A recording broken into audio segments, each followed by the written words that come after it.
गणिती जगतात गुणाकार, वर्ग, घन, अपूर्णांक, समीकरण, त्रिकोणमिती आणि शून्य संबंधित क्रियांच्या विविध पद्धतींचा शोध लावला तो सुवर्ण युगातील गणित शिरोमणी भास्कराचार्य द्वितीय यांनी.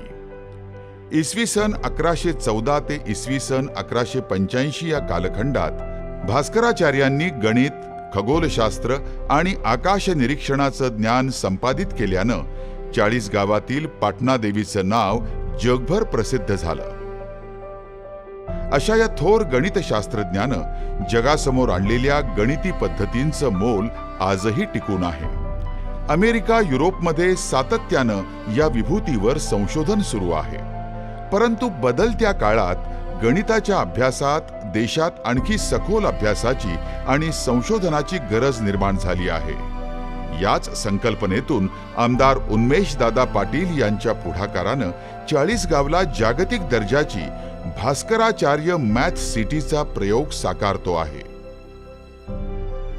अहमदाबादच्या सायन्स सिटीच्या धर्तीवर मॅथेमॅटिक्स सिटीचा हा प्रयोग जगभरातील प्रत्येक विद्यार्थ्यासाठी पथदर्शक ठरावा या हेतूनं उन्मेषदादा प्रयत्नशील आहेत. 40 गावच्या पारंपरिक पर्यटन स्थळांमध्ये मॅथ सिटीची भर टाकून इथल्या पर्यटन विकासाला गती देण्याचा हा प्रामाणिक प्रयत्न आहे. गणित सूर्य भास्कराचार्य प्रतिष्ठानच्या माध्यमातून उन्मेषदादांनी हे पहिलं पाऊल टाकलं आहे. भास्कराचार्यांनी 900 वर्षापूर्वी केलेलं गणितातलं संशोधन आणि ते संशोधन केवळ जतन न करता त्यामध्ये काही वाढ घालून येणाऱ्या पिढीपुढे काही ठेवता येईल का, या दृष्टिकोनातून मी आणि माझं शासन, केंद्र शासन, राज्य शासन निश्चितपणे एक गतिमान, प्रगतिशील आणि वेगळ्या पद्धतीने काम करणारं सरकार म्हणून यापुढे आहे. आणि त्या मदतीने ज्या पद्धतीने माननीय पंतप्रधान नरेंद्र मोदी यांनी अहमदाबादमध्ये विज्ञान नगरी उभारली, त्याच धर्तीवर माझ्या पाटण्यातल्या या गवताळा अभयारण्याच्या कुशीमध्ये एक आगळीवेगळी, जगाला हेवा वाटेल अशी गणित नगरी, मॅथ सिटी उभारता येईल का, हा संकल्प घेऊन मी माझ्या केंद्राच्या आणि राज्याच्या सरकारकडे निश्चितपणे एक चांगल्या पद्धतीने आराखडा घेऊन जात आहे. आणि म्हणून एकंदरीत पर्यटन, सांस्कृतिक, आर्थिक आणि हा वारसा जतन करत हा ठेवा येणाऱ्या पिढीपुढे, युवा पिढीपुढे ठेवून एक सक्षम भारत घडवता येईल का, या दृष्टिकोनातून एक आगळावेगळा प्रकल्प घेऊन आम्ही काम करत आहोत. मला खात्री आहे की आतापर्यंत जगात कुठेही न झालेलं संशोधन भास्कराचार्यांनी केलेलं आहे. निश्चितपणे त्या संशोधकांच्या आणि त्या क्षेत्रात काम करणाऱ्या सगळ्या तज्ज्ञांच्या या सगळ्या वक्तव्यातून या ठिकाणी मला अनुभव आले आणि म्हणून या प्रकल्पाला गती देऊन हा ठेवा येणाऱ्या युवा पिढीपुढे सक्षम भारताच्या दृष्टिकोनातून एक पाऊल म्हणून निश्चितपणे याचा विचार करेल, ही मला खात्री आहे. निसर्ग पर्यटक, भाविक, आकाश निरीक्षक आणि संशोधकांना आकर्षित करणाऱ्या या परिसराची मॅथ सिटीच्या दिशेनं जाणारी ही पावलं अधिक खंबीर व्हावीत म्हणून केंद्र आणि राज्य शासनाच्या आधाराची गरज आहे. हा आधार मिळाल्यास कधी काळी खगोलशास्त्राच्या अभ्यासाचं केंद्र असलेल्या या 7 माळाच्या डोंगर रांगांवर गणिती अभ्यासासोबत पर्यटनाचा आनंद घेणं सुखकर होणार आहे. भास्कराचार्यांनी हा जो परिसर आहे, विशेषतः पाटण देवीचा परिसर, त्याच्यामध्ये वांदर दिसतात, आपल्याला मोर दिसतात, त्याच्यानंतर सर्प दिसतात, त्याच्यानंतर अनेक प्रकारचे पक्षी दिसतात. या सर्वांचा उपयोग त्यांनी गणितामध्ये करून घेतलेला आहे. हे फार वैशिष्ट्यपूर्ण आहे. अशा प्रकारची गणितं दुसऱ्या कुठच्याही पुस्तकात तुम्हाला सापडणार नाहीत. आणि त्यामुळे गणित हा विषय अत्यंत आकर्षक असा भास्कराचार्यांनी केलेला आहे. आणि त्या दृष्टीने जर आपण इथे या ठिकाणी गणित नगरी अशी उभी केली तर निश्चितपणे त्यांचा सर्व विद्यार्थ्यांना फायदा होईल. भास्कराचार्यांचा जन्म होऊन 900 वर्ष झाली 2014 साली. आणि जर आपण निश्चितपणे भास्कराचार्यांच्या नावाने एखादी गणित नगरी स्थापन करणार असू तर त्याला केवळ महाराष्ट्रातलाच नाही तर भारतातल्या आणि विदेशातल्या लोकांना सुद्धा त्याचा फायदा होईल. याचं कारण लीलावती हा जो त्यांचा ग्रंथ आहे, अनेक विदेशी भाषांच्यामध्ये त्याचं भाषांतर झालेलं आहे. जर आपण अशा प्रकारची एक योजना या ठिकाणी राबवली आणि विशेषतः या योजनेमध्ये सरकारने लक्ष घातलं तर त्या योजनेचा फायदा अनेक विविध प्रकारांनी विद्यार्थ्यांना होऊ शकेल असं मला वाटतं. मुळातच 260 चौरस किलोमीटरचं गवताळा अभयारण्य, पाटणा देवी मंदिरातील शिलालेख भास्कराचार्य यांचे नातू चंगदेव यांनी याच ठिकाणी लिहिला. पितळखोरे येथील लेण्या, प्राचीन शिलालेखासह इतिहासाची साक्ष देणारं चंडिका देवीचं हेमाडपंथी मंदिर, विस्तीर्ण घनदाट जंगलाच्या आश्रयानं राहणारे मोरांचे थवे, बिबटे, ससे, हरणासह 232 प्रकारचे पक्षी, 32 प्रकारची फुलपाखरं आणि लीलावती उद्यान, तसंच परिसरात जवळपास 800हून अधिक प्रकारच्या वनौषधींनी नटलेल्या या भूभागावर 34 प्रकारचे साप तसंच जलचरांच्या वनसंपदेचा उपजत पर्यटनीय ठेवा अधिक समृद्ध करता येणार आहे. गणित सूर्य श्री भास्कराचार्य हे एक जागतिक गणित तज्ज्ञ होते. त्यांचे लीलावती, बीजगणित, गोलाध्याय इत्यादी ग्रंथ मान्यता प्राप्त आहेत. सेकंड डिग्री इनडिटर्मिनेट इक्वेशन्स सोडवण्याच्या चक्रवाल या भास्करीय पद्धतीसमोर तर बाकी पद्धती अगदी गौण ठरतात. आमचं हे परमभाग्य आहे की असा थोर गणिततज्ञ महाराष्ट्राचा सुपुत्र आहे.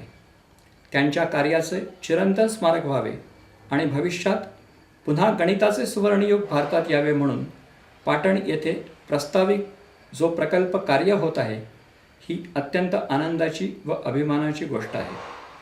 सर्व गणितानुरागिणी लोकांनी व गणिततज्ञांनी या कार्यात सहभागी व्हावे आणि स्थानिक लोकप्रतिनिधी, स्थानिक प्रशासन व महाराष्ट्र शासनाने या अभिनव प्रकल्पासाठी संपूर्ण सहकार्य करावे हीच अपेक्षा आहे.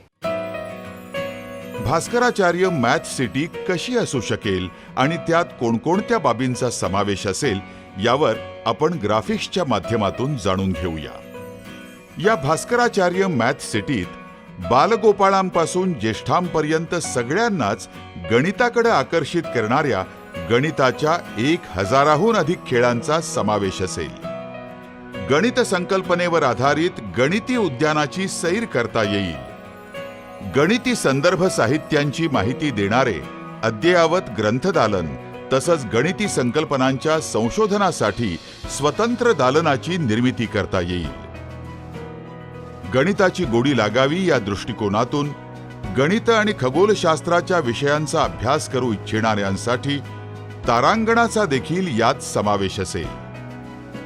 त्याचप्रमाणे निरनिराळ्या ग्रहताऱ्यांचं दर्शन घडवणारी सफर करता येईल. भास्कराचार्यांची काही संकल्पचित्र सुद्धा संग्रहालयात रेखाटता येतील.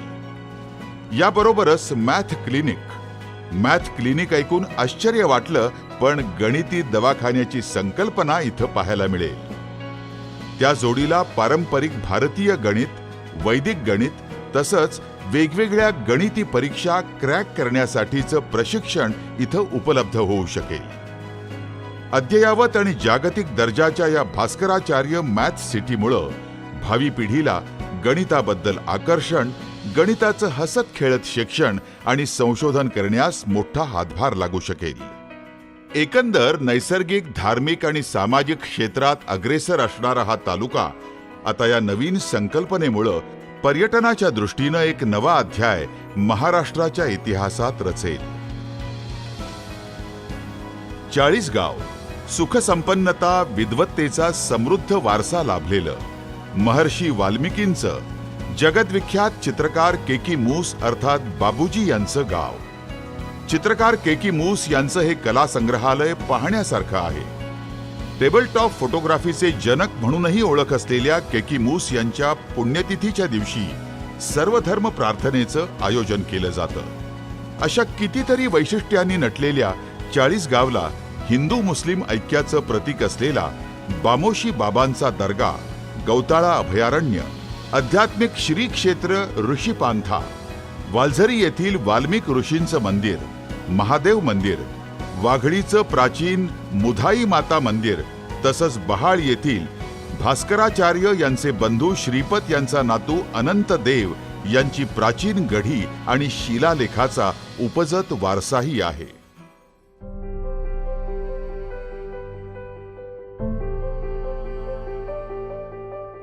पाटण्यात चंडिका देवीचं पुरातन मंदिर सह्याद्री पर्वताच्या पायथ्याशी उंच चौथऱ्यावर धवल तीर्थापासून उगम पावलेल्या डोंगरी नदीच्या किनारी आहे. मंदिराजवळचा परिसर अतिशय नयनरम्य आणि मनमोहक अशा निसर्ग सौंदर्यानं बहरलेला आहे. तिन्ही बाजूनं अर्धचंद्राकार सह्याद्री पर्वताचे उंच कडे, विविध वृक्ष, वनस्पती, डोंगरातून खळखळ वाहणारे ओढे, यामुळे मन अगदी मोहून जातं. भास्कराचार्य यांच्या लीलावती ग्रंथाबद्दलची माहिती असलेला शिलालेखही इथं आहे. पावसाळ्यात इथलं वातावरण मनाला प्रसन्न करणारं, शांत आणि आल्हाददायक असतं. माननीय पंतप्रधान नरेंद्र मोदी साहेबांच्या संकल्पनेतला मेक इन इंडियाचा प्रकल्प असेल, कौशल्य विकासाचा प्रकल्प असेल, पर्यटनातून रोजगाराची संकल्पना असेल आणि त्याच धर्तीवर माननीय मुख्यमंत्री देवेंद्रजी फडणवीस यांच्या गतिमान शासनातला प्रगतीचं हे एक महत्त्वाचं पाऊल असेल. आणि म्हणून मला खात्री आहे पालकमंत्री नामदार एकनाथरावजी खडसे साहेब, जलसंपदा मंत्री गिरीशजी महाजन साहेब, राज्याचे शिक्षण मंत्री तावडे साहेब, अर्थमंत्री सुधीर भाऊ, या सगळ्या शासनातल्या घटकांच्या वतीने मला खात्री आहे शासन, राज्य असेल, केंद्र असेल, निश्चितपणे पाठबळ देईनच. परंतु आपल्या सगळ्यांचा मला केवळ साक्षीदार म्हणून नको आहे, तर शिल्पकार म्हणून आपल्या सगळ्यांचा सहभाग यामध्ये हवा आहे. आणि तो मला मिळेल याबद्दल माझ्या मनामध्ये यत्किंचितही शंका नाही, कारण की हा जगातला पहिला प्रयोग असेल आणि त्यामुळे या सगळ्या प्रयोगाचं साक्षीदार आणि शिल्पकार होण्याचं भाग्य तुम्हाला आम्हा सगळ्यांना मिळेल. घनदाट जंगलातच पर्यटकांना मोहात टाकणारं केदारकुंड सर्वांनाच आकर्षित करतं. इथूनच जवळ केदारेश्वर प्राचीन मंदिरही पाहण्यासारखं आहे. पावसाळ्यात उंच कड्यावरून कोसळणारा धवलतीर्थ धबधबा निसर्गप्रेमींना भुरळ घातल्याशिवाय राहत नाही. नागार्जुन गुंफा आणि सीता न्हाणी या गुंफा, तसंच 9व्या शतकात कोरलेल्या जैन लेण्या आहेत. या लेण्यांच्या पुढं सीतेची न्हाणी नावाची हिंदू लेणी आहे. दक्षिणेतील पुरातन लेणी पितळखोरे सुद्धा याच ठिकाणी आहे. अशा विविधतेनं नटलेल्या या तालुक्याच्या सर्वांगीण विकासाच्या या उपक्रमासाठी आवश्यकता आहे ती आपल्या सर्वांच्या सहकार्याची.